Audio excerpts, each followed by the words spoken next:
Come join us at Travelers World in San Antonio. We're going to take you around the park. We're going to take you down to the Riverwalk and show you some of the sights in the area, as well as some puffy taco reviews. And as always, Corey and I are going to give you our 2 cents, whether you like it or not. Hey everybody, we just got to our campsite and Corey is about to hook up the water, but I know that many of you have heard of the Sawyer Squeeze or the Sawyer Mini Squeeze, which is a water filtration system that you put on your water bottle. Well, they now make them for your water faucet. So I'm going to show you how Corey hooks that up. Let's go look. The Sawyer water filter, it looks just like the one that you put on your water bottle. It filters 500 gallons of water a day.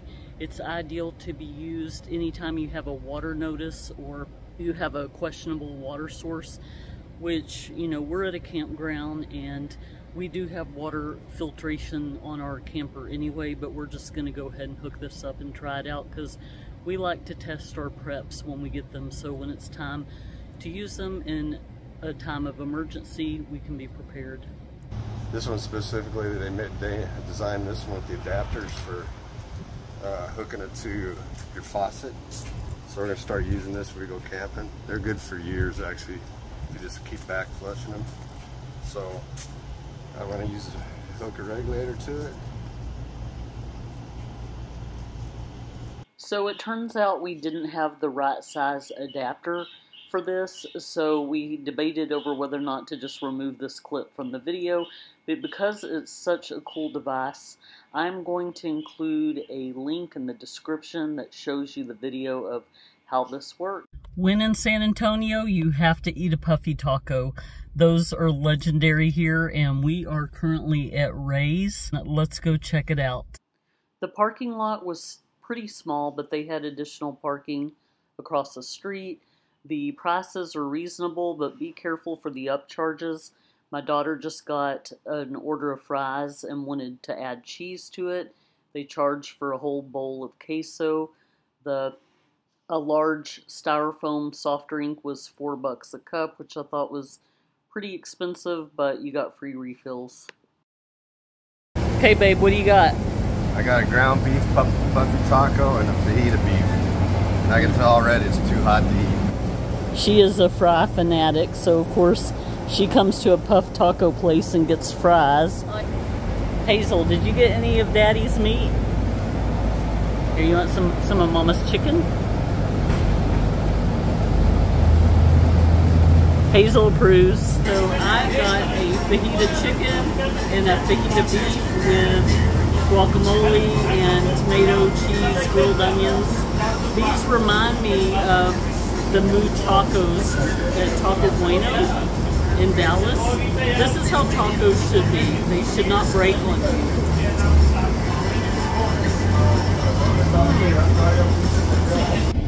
Ray's was a really cute little restaurant. It's very crowded. You can tell a bunch of locals hang out here.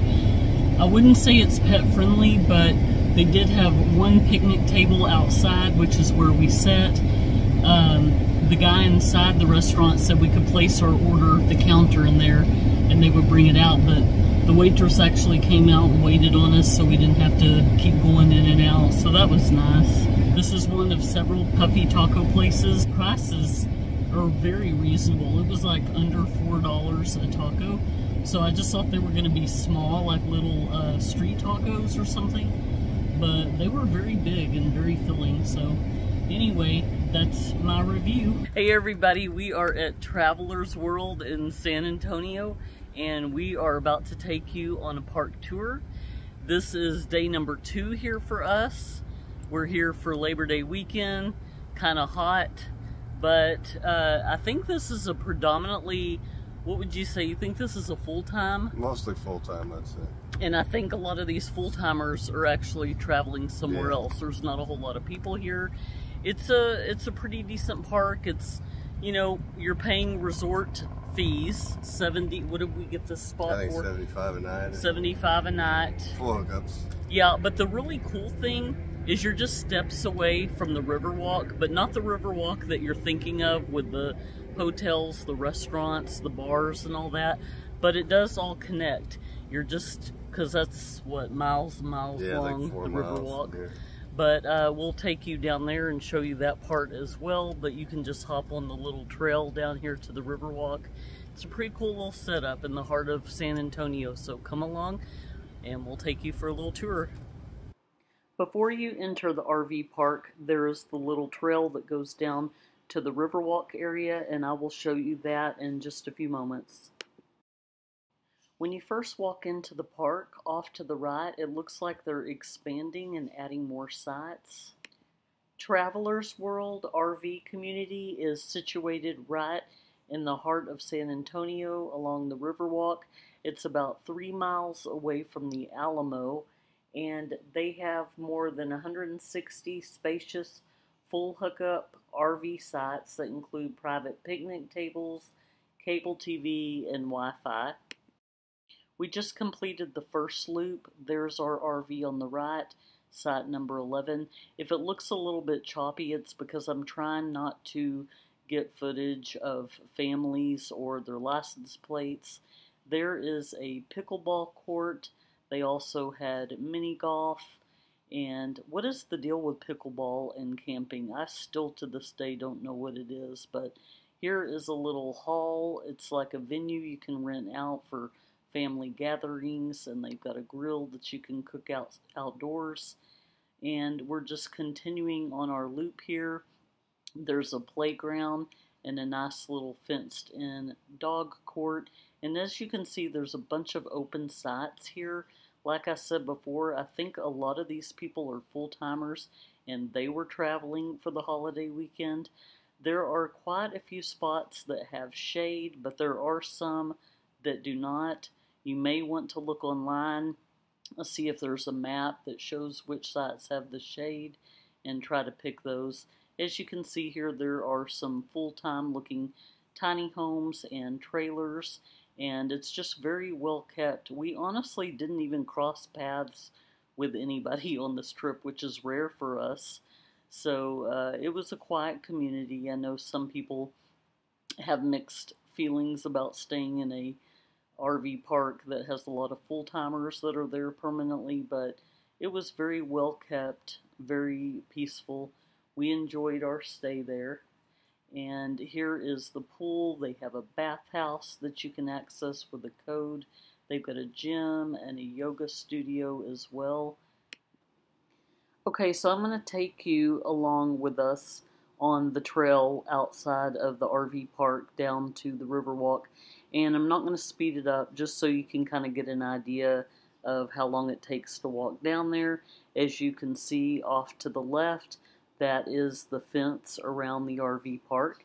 And you can also see a little water fountain. They've got dog fountains too at the bottom of the water fountain, so if your dog is thirsty, they can get a drink as well. And then to your right there is a street, and across that street is one of the best taquerias out there. My husband just loved their street tacos. I didn't really get any of the street tacos, but I did love their drinks. They had a really good hibiscus drink, and the horchata was really good.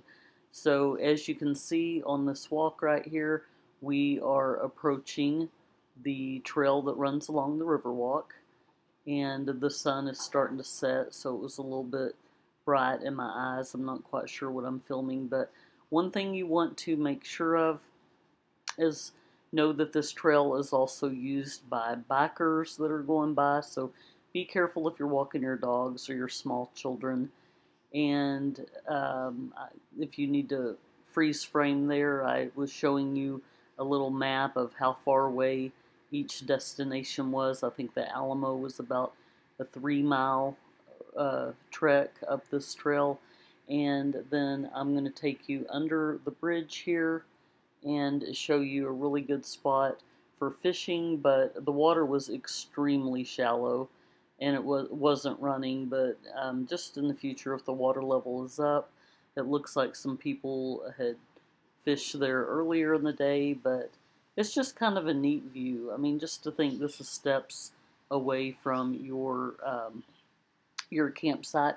But also, one thing I wanted to mention about one of the amenities here at this RV park, I believe they have a shuttle that will take you to the hot spot of the Riverwalk and take you downtown.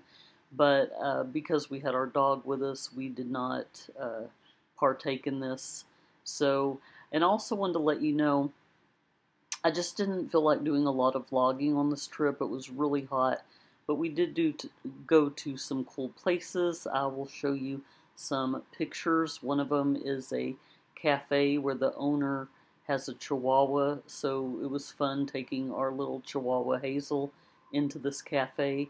And then we also went to the Japanese gardens, and where else did we go? I believe we went to a restaurant called Hops and Pops. I don't know what the name of it is. I'll figure it out and put it in the description box below. But like I said, I just really wasn't up to filming. I just snapped a couple of pictures, and I will include that here in the end. Here is another glance of the mile marker, and that brewery that I was talking about that's dog friendly is actually called Hops and Hounds. And then the coffee shop that we went to that caters to dogs is called Kiki's.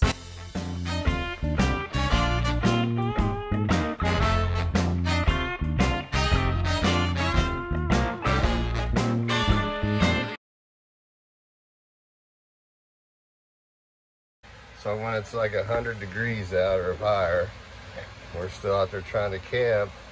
Kind of crazy, but we bought this AC unit along because our camper only has one AC. So it needs to be vented. So we plug it in here, and then the vent hose goes out through here, which is down in a little cargo hole. And I'll show you that here in a second. So we'll go outside. Make sure it don't fall down the stairs. So here's our little cargo area. See the AC vent right there, blowing hot air. Here's the AC power, and I power it by running the extension cord around the camper.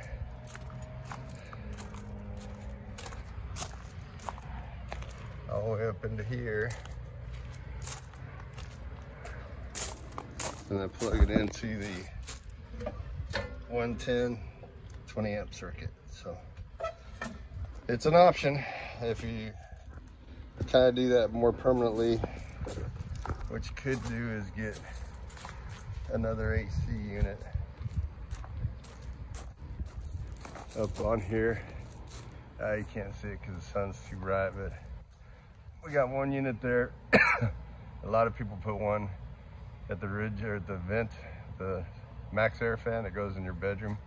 A lot of people take that out and put an AC unit. We haven't done that because this isn't our long-term solution camper anyway. So just an idea to throw out there. I got the AC unit off Amazon, I think for about 300 bucks, and it cools real well. So hope you find that informational. Hazel and I say thank you for watching, and stick around for those photos of some of the other places we visited while in San Antonio.